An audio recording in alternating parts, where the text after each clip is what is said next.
નમસ્કાર, આપ જોઈ રહ્યા છો Azad media live. Mahuva national number 8 પર એસટી બસ અને મોટરસાઇકલ વચ્ચે અકસ્માત સર્જાતા મોટરસાઇકલ ચાલકનું ઘટના સ્થળે મોત નીપજ્યું હતું। મહુવા નેશનલ હાઈવે ગણપતિના નજીક એસટી બસ અને મોટરસાઇકલ વચ્ચે આધેડ વયના વ્યક્તિનું ઘટના સ્થળે મૃત્યુ નીપજ્યું હતું। ત્યાં લોકોના ટોળેટોળા જોવા ઉમટી પડ્યા હતા। ટ્રાફિક જામ થયો હતો અને ત્યારે ઘટના સ્થળે પહોંચી ટ્રાફિક દૂર કરવામાં આવ્યો હતો।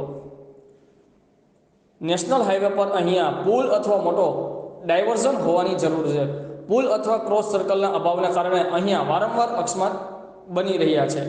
ડેડ બોડીને હાલ પીએમ અર્થે મહુવા જનરલ હોસ્પિટલ ખાતે ખસેડવામાં આવી છે। રિપોર્ટર ભાવેશભાઈ ચૌહાણ, આઝાદ મીડિયા લાઈવ, મહુવા।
કારોબારી ચેરમેન જિલ્લા પંચાયત આજ રોજ સવારના પોરમાં મારું ગામ તલગડાનો દોડતો હાઈવે રોડ આવેલો છે ગણપતિ દાદા પાસે ભાવનગર સોમનાથ વાળો।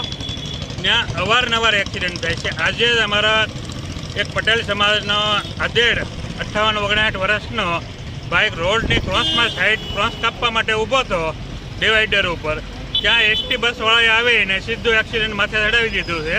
તો હવે હું નેશનલ હાઈવે ઓથોરિટીને વિનંતી કરું છું કે તલગડથી જતો રોડ ઠેઠ બગદાણા સુધી જાય છે અને 15-20 ગામને લાગુ પડે છે। ફૂલ ટ્રાફિક રહી છે। તલગડા અને ઉમણિયાવદર બંને ઠેકાણે મિડલ કટ અથવા પુલિયાની જરૂર છે। નેશનલ હાઈવે ઓથોરિટીને અમે વિનંતી કરેલી મૌખિક, પણ કોઈ ધ્યાન નથી દેતું। અવારનવાર એક્સિડન્ટ થાય છે લોકોના ભોગે।